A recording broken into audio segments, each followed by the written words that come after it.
नयाँ करार। यदि तपाईँले बाइबलको विषय सूची हेर्नुभयो भने दुईवटा ठूला संग्रहहरू पुरानो र नयाँ करार देख्नुहुन्छ। करार शब्दले एक करारको साझेदारीतालाई जनाउँदछ। यी दुवै संग्रहहरू यही करारको साझेदारीताको विषयमा छन्। ती दुवैले एउटा महान कथा जो इजरायल र सबै मानव बीच रहेको परमेश्वरको करारको साझेदारीताको जटिल कथा बताउँदछन्। पुरानो करारलाई यहुदी परम्परामा तनाक भनिन्छ। यो एउटा 39वटा इजरायली ग्रन्थहरूको एकीकृत संग्रह हो जुन कुराहरू लेखिन 1000 वर्षभन्दा बढी लागेको थियो। यसको विपरीत नयाँ करारका 27 पुस्तकहरू 30देखि 40 वर्षको अन्तरालमा अस्तित्वमा आए। ती सबै येशूका प्रथम पुस्ते चेलाहरूले लेखेका थिए। सुरुदेखि नै ख्रिस्टियन समुदायहरूले ती पुस्तकहरू सङ्कलन गरे अनि पुरानो करारको साथसाथमा येशूतिर डराउने एकीकृत कथाको रूपमा पढ्न थाले। नयाँ नियमको सुरुवात 4 कथात्मक पुस्तकहरूबाट सुरु हुन्छ। समग्रमा यिनीहरूलाई सुसमाचार भनिन्छ। यी पुस्तकहरूले नासरतका येशूको जीवन, मृत्यु र पुनरुत्थान सुसमाचारको वास्तविक घोषणा हो भनी बताउँदछन्। यी पुस्तकहरूपछि 5औं कथात्मक पुस्तक प्रेरितहरूको काम रहेको छ। यहाँ पुनरुत्थान हुनुभएका येशूले प्रेरितहरूलाई आदेश दिनुहुन्छ। प्रेरितको अर्थ पठाइएकाहरू हो। तिनीहरू येशूका प्रतिनिधिहरूको रूपमा त्यस प्राचीन संसारभरि उहाँको बारेमा सुसमाचार फैलाउन नियुक्त गरिएका छन्। यो पुस्तकपछि प्रेरितहरूद्वारा लेखिएका पत्रहरूको संग्रहहरू रहेको छ। यी पुस्तकहरू मण्डली अर्थात् येशूका चेलाहरूका स्थानीय समुदायहरूको लागि सिकाउन र निर्देशन दिनको लागि लेखिएका थिए। 13वटा पत्रहरू पावल प्रेरितसँग सम्बन्धित छन्। तिनीहरू लेखिएका समयको क्रममा नभई लामोदेखि छोटो पत्र गरी मिलाइएको छ। त्यसपछि हिब्रूहरूको पत्र आउँछ। यो पत्र अज्ञात तर प्रेरितहरूसँग नजिक रहेका व्यक्तिद्वारा लेखिएको हो। त्यसपछि याकुब, यहुदा, पत्रुस र योहन्नाका पत्रहरू पर्दछन्। 2 जना येशूका भाइहरू थिए भने अरू 2 जना उहाँका प्रथम चेलाहरू मध्येका थिए। नयाँ नियमको अन्तिम पुस्तक प्रकाश हो। 7 मण्डलीहरूलाई लेखिएको पत्रले येशूका सबै चेलाहरूलाई अगमबाणीको वचनद्वारा चुनौती र सान्त्वना प्रकट गर्दछ। हो, यी सबै नयाँ नियमका पुस्तकहरू हुन्, तर यी सबै पुस्तकहरूले केका बारेमा बताउँछन् अनि यी सबै पुस्तकहरू कसरी पुरानो करारसँग मिली एक एकीकृत कथा बन्दछन् त? यसरी विचार गर्नुहोस्। बाइबल धेरै अभियानहरूका घटना र वृत्तान्तहरूले भरिएको एउटा लामो कथाको विवरण हो। पुरानो करारको पहिलो घटनाक्रमले नै हामीलाई यी कथाको अर्थपूर्ण तवरले बुझ्नलाई चाहिने सबै कुराहरू बताउँदछन्। मुख्य शीर्षकहरू र कथा वस्तुका द्वन्द्वहरू विशेष रचनात्मक ढाँचामा मिलाइएका छन् अनि त्यसपछि नयाँ करारमा यी विषयहरू उठाइएका छन् जहाँ कथाको उच्च बिन्दु येशूमा आएर टुङ्गिन्छ। मेरो तात्पर्य यहाँ देखाउन दिनुहोस्। पहिलो घटना परमेश्वर र सम्पूर्ण मानव जातिको बारेमा हो। परमेश्वरले अद्भुत बगैँचा मन्दिरको रूपमा मानवहरूको लागि दिनुहुन्छ जो यस संसारको अधीन गर्न परमेश्वरका साझेदारको रूपमा बनाइएका थिए। तर मानवहरू मूर्ख छन् र तिनीहरू खराब परीक्षामा आफैलाई दिई परमेश्वरको ज्ञानको विरुद्धमा विद्रोह गर्दछन्। त्यसैले तिनीहरू उजाड स्थानमा निर्वासित पारिए अनि त्यहाँ उनीहरूले एकअर्काको हत्या गर्न सुरु गरे। तिनीहरूले आफ्नो स्वार्थ र दमन फैलाउने सहरहरू बनाउँछन्। त्यसको उत्कर्षमा एकदमै खराब विशाल सहरको रूपमा बेबिलोन बढ्दै गयो। तर परमेश्वरले संसार र त्यसका मूर्ख मानिसहरूलाई प्रेम गर्नुहुन्छ। त्यसैले उहाँले हामीलाई विनाशको पासोमा पार्नको निम्ति लोभ्याउने दुष्टलाई नाश गरी नयाँ मानवको आगमनले गर्ने उद्धारको योजनाको प्रतिज्ञा गर्नुहुन्छ। बाइबलीय कथाको अर्को घटना परमेश्वर र इजरायलको बारेमा हो र यसले शीर्षकहरू र पहिलो घटनाको ढाँचाको विकास गर्दछ। परमेश्वरले बेबिलोनबाट नयाँ मानव जाति अब्राहम, सारा र उनका सन्तान इजरायलीहरूलाई अद्भुत बगैँचामय भूमिमा बोलाउनुहुन्छ। परमेश्वरले उनीहरू मार्फत सबै जातिहरूको निम्ति ईश्वरीय आशिष पुनर्स्थापना गर्ने प्रतिज्ञा गर्नुभयो। निश्चय नै यिनै नयाँ मानवहरू हुन् जसलाई हामी पर्खिरहेका थियौं। तर इजरायलीहरूले पुनः परमेश्वरको विरुद्ध विद्रोह गरे, हिंस्रक सहरहरू निर्माण गरे जसले तिनीहरूको विनाशकारी मार्ग रोजे र अर्को बेबिलोनको निर्वासनतर्फ अग्रसर भए। तर परमेश्वरले नयाँ मानवको आगमन हुने प्रतिज्ञा अब्राहमको वंशबाट कायम राख्नुहुन्छ, जसले पुजारी राजा भई इजरायल र मानव जाति दुवैलाई बेबिलोनबाट उद्धार गरी संसारमा परमेश्वरको आशिष पुनर्स्थापना गर्नुहुनेछ।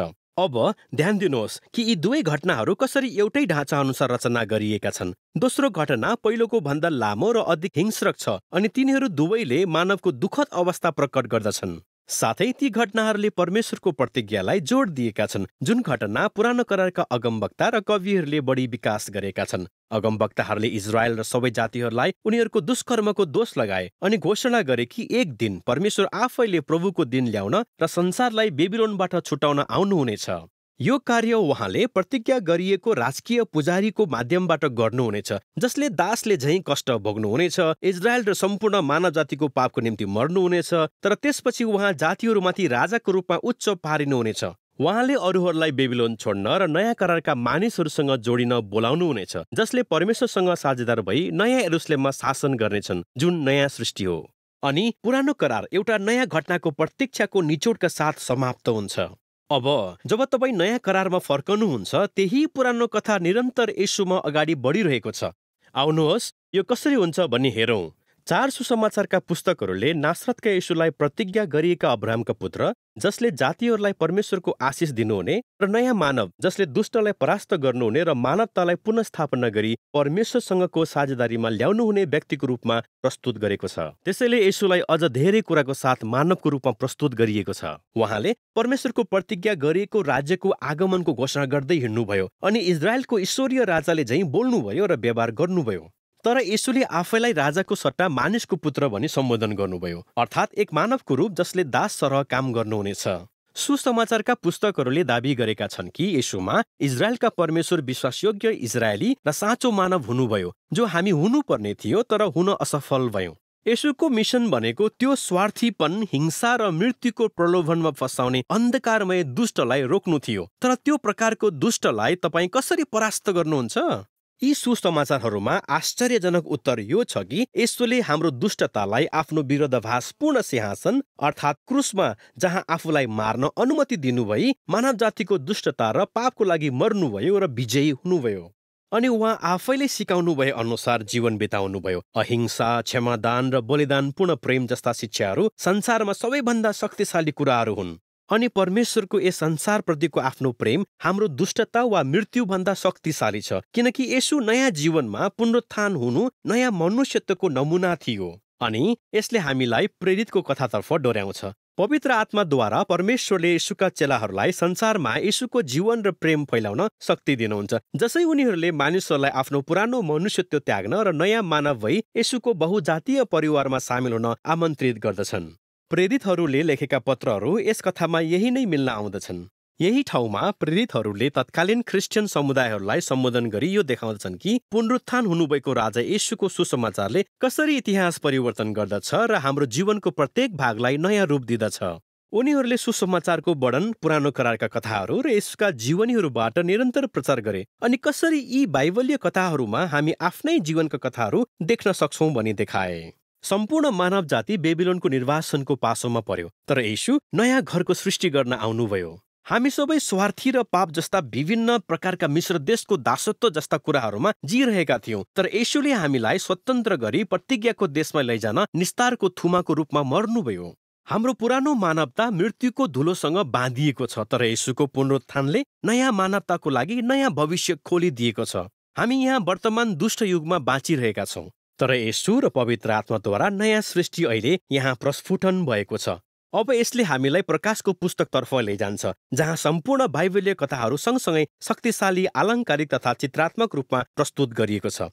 येशूलाई एउटा मारिएको रक्ताम्य थुमाको रूपमा चित्रण गरिएको छ, जो संसारको ईश्वरीय राजाको रूपमा उच्च पारिनु भएको छ। उहाँले आफ्ना मानिसहरूलाई दासत्व र बेबिलोनको निर्वासनबाट स्वतन्त्र गर्दै हुनुहुन्छ, जसले बेबिलोनको प्रभावको प्रतिरोध गर्दछन् र उनीहरूले पनि आफ्ना मारिएका अगुवासँगै कष्ट भोग्नु पर्नेछ। तर जब पुनरुत्थान भएका राजालाई पछ्याउनुहुन्छ, मृत्युले समेत नयाँ सृष्टिको सुरुवातलाई रोक्न सक्दैन, जुन चाहिँ यहाँ नयाँ यरुशलेमको बगैँचाको मन्दिरको रूपमा चित्रण गरिएको छ, जुन मानिसहरूको निम्ति लामो निर्वासन पछिको साँचो घर हो।